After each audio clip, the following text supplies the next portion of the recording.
Stay tuned for Hudson and Jake updates.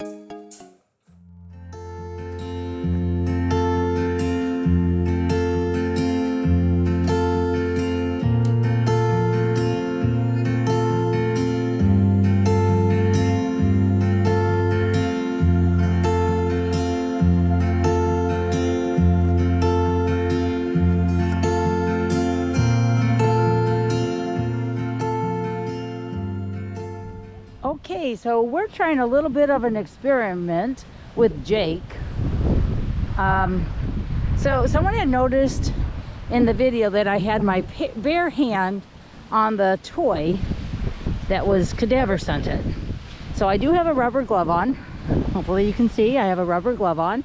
So I picked it up with my rubber glove, and I'm going to place this in dirt piles. We still have 2 small dirt piles from when we were loading dirt into the horse paddock. So I'm going to go ahead and I'm going to dig a spot for for this, and then I'm going to take the glove off and I'm going to dig some spots and replace the dirt with my hand right here.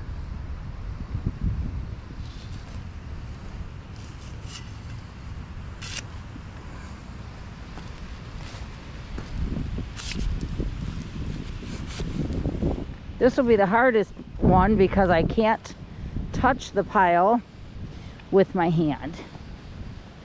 I'm trying not to even touch it with my foot. I'm trying to make sure all of it is just as is. Okay, there's the hole.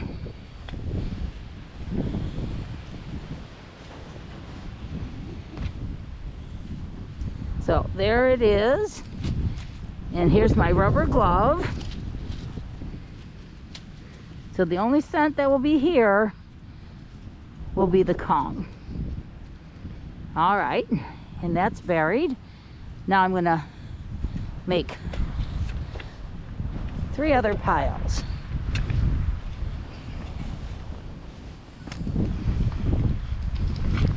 Disturb this here. Take my glove off.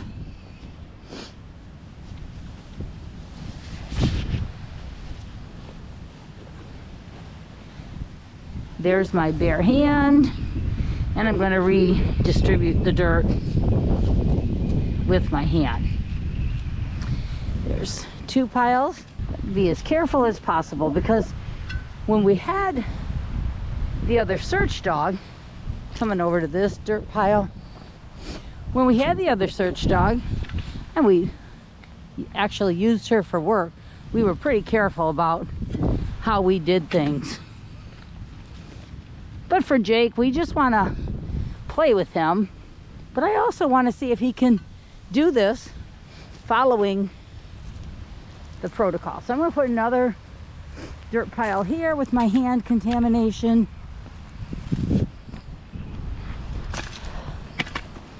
There, I'm touching the dirt, bringing the dirt back. And if you noticed, if you watched the Just Jake video, he air scents, he does not track. And to tell you the truth, I'm not certain that I would be his big prize to find.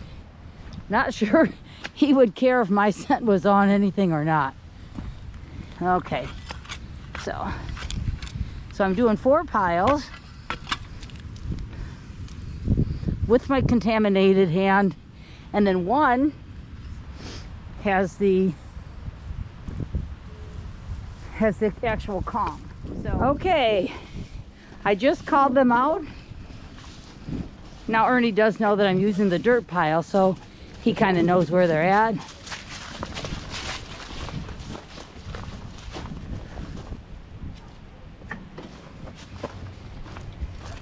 But he doesn't know which ones I use my hand on. Oh, I hope I can get over there quick enough. He's working too fast. He's not really tracking me at all. That is not the route that I took.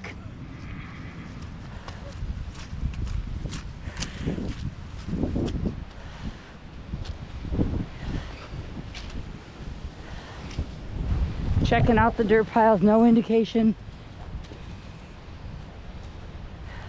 Went right to it. Went right to it. Did not highlight on any of my play. Good boy. Good boy. That was pretty darn good. So obviously he knows the difference between my scent and the cadaver scent. All right, well thanks. That was a great experiment. Thanks to my friend and viewer Michelle for bringing all this to my attention. It's been fun to do the experiment. Stay back. Good. Stay, hold your ground. Good. We're going to start you guys up today. One of you go there. One's going to come over here and see if they can handle that. Okay. See that? Good job. Good job, Hutz. Good. See that? Good. This is Irvy's dream class. He's the German Shepherd. I like all lotteries. Hudson, good. And I'm going to keep walking. Hudson, come. Still loose leash. Hudson, come. Still loose leash. Walk and call back. So I'm going to try to, he's pretty light on the leash already, but right there, did you see, as soon as the pressure went on, he turned away from it. They do not pull if you never let them. I can't stress that enough. Right there, he felt pressure came toward me. Just watch, without me calling him, watch how he comes off pressure. Watch my arms. You're not going to see my arms do this. Did you see he came back to me? I'm showing you that it can do this non-verbally. I would be saying come or no if I wasn't teaching you the physical part of this. There's pressure. He just came off. If you want him to learn to follow you, don't pull on the leash. Move your feet. Does that make sense to everybody? Don't pull on the, don't stop your feet and pull. That will never work. Steady hands, busy feet. Good. Okay, now we're going to play long line come. I'm going to give him the whole 20 feet. Now if he pulled like your dogs do, he'd be burning my hands with this little, this is the small dog leash. He'd be burning my hands with it. But he doesn't because he learned not to pull. Hudson, come! Good boy! Woohoo! Good boy! Watch my feet as I call my dog. Watch my feet as I call him. Hudson, come! What are my feet doing? Backing up. Yep. Just like the sneak away. Come and the sneak away are the same. Hudson, come! Yes, good boy. Good boy, Hudson. Good boy. Hudson, come! He hit the end of the lead. He comes back. Good. Good boy, Hudson. Right here. I didn't have it. You came back so fast. I wasn't ready. I wasn't ready with the tree. But see, I have hands, so my hands can get all over him. Because they like that in a nice voice. Hudson, come. Good boy. Good boy. Where am I dropping the tree? Between my feet. When I stop my feet, the tree goes there. Good. Good job. You see how I'm fluid on the leash? I move my hands back and forth so I don't get tangled. Good boy. All right, very good. It's somebody else's turn. We do a move command. Move is useful. I have 6 dogs in the barn. I'm carrying water buckets. I'm taking sawdust through, taking a wheelbarrow full of you know what out. When I say move, they've got to move. A horse comes through. This morning, we fed a little earlier and they were a bit confused and they had horses going through the barn trying to find their way to their stall. And I had the dogs out there. They just have to move. When I say move, something's coming, look up, kind of look out, look up, watch out kind of thing. But I say move. I use it in the house all the time. I have to say move is probably used just as much as come around here. All right. So when I move into them, I'm going to take their space. they've got to move out of my way. It's a space game, just like the stay back. And I want them to yield to me, and then I want them to follow me. I'm going to move them, and then have them follow me. And it looks like this. Move. Good. So he's following me, and you do this on about 3 feet of lead. He's following. Move.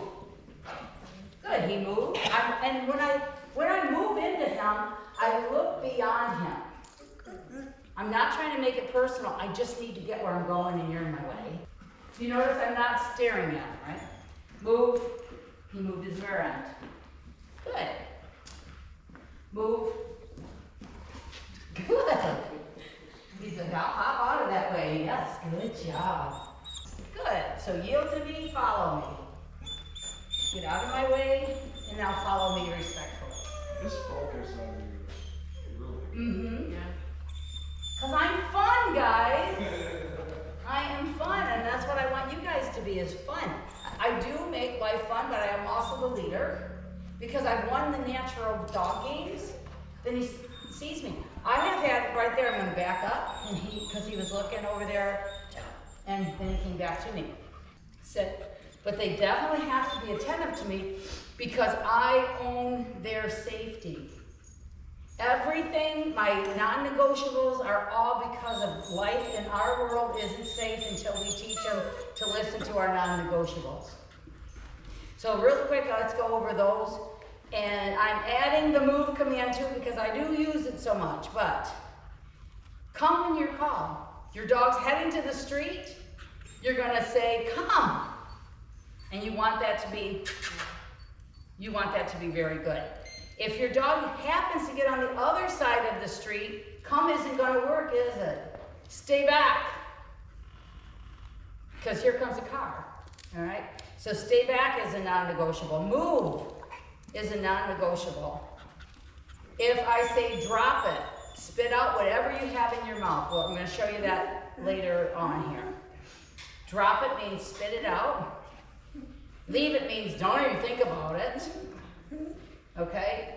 And then if I say here, you gotta walk with me. Here? Good. Here?